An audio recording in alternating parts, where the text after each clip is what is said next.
அனைவருக்கும் மக்களே, இன்னைக்கு நம்ம என்ன பார்க்க போறோம்னா சொல்லின் வகைகள். தமிழ் இலக்கணத்துல சொல்லின் வகைகளை பார்க்க போறோம். சொல்லின் வகைகள் பார்க்கறதுனா சொல்லுனா நமக்கு என்னன்னு தெரிஞ்சிருக்கணும். சொல்லுனா ஒண்ணும் இல்ல, பொருள் தரும். ஓகே, பொருள் தருவதுதான் சொல்லி எனப்படும். பொருள் தருவது.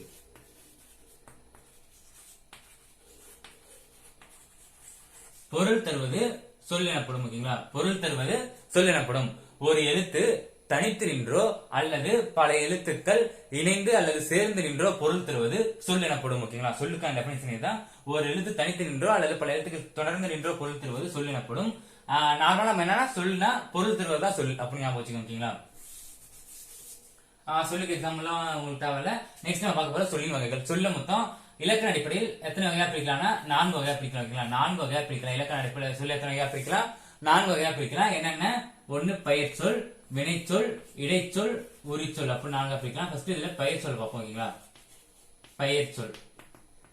பெயர் சொல்னா என்னன்னா பெயரை குறிப்பது பெயர் சொல். பெயரை குறிப்பது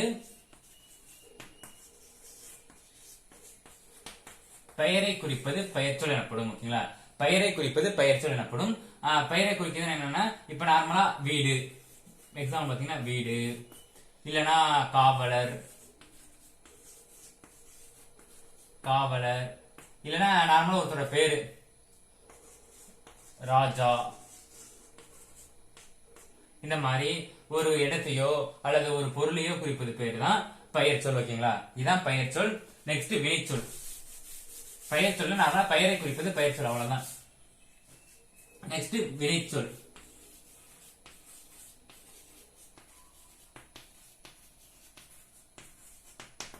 வினைச்சொல். வினைச்சொல் என்பது செயலை குறிப்பது. ஓகேங்களா, பெயர் சொல்னா பெயரை குறிப்பது, வினைச்சொல்னா செயலை குறிப்பது.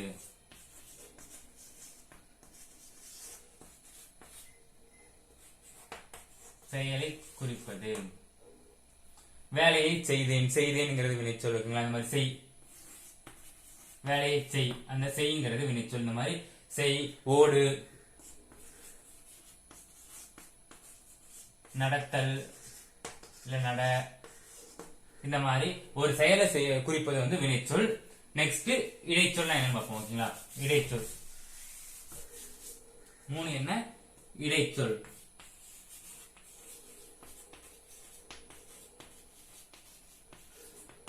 இடைச்சொல். இடைச்சொல்னா பெயர் சொல்லையும் வினைச்சொல்லையும் சார்ந்து வருவது இடைச்சொல். பெயர்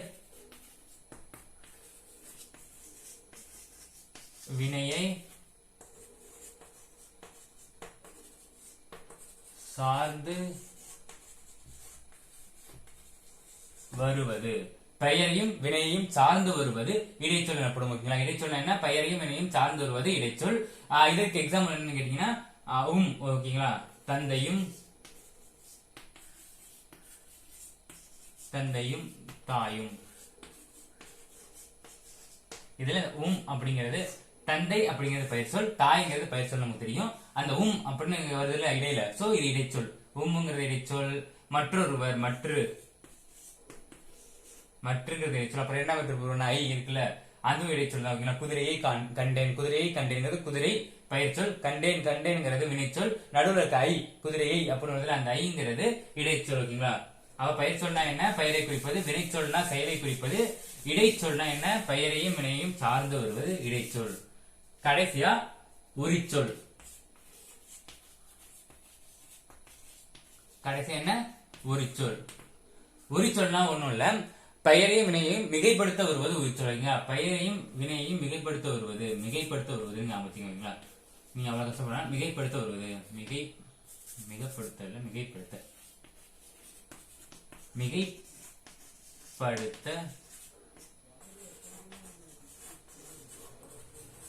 வருவது உரிச்சொல். மிகைப்படுத்த வருவதுனா என்ன?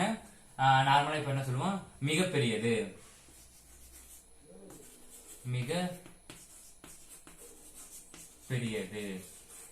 இந்த மிக அப்படிங்கிறது உரிச்சொல். அது மாதிரி சால சிறந்தது,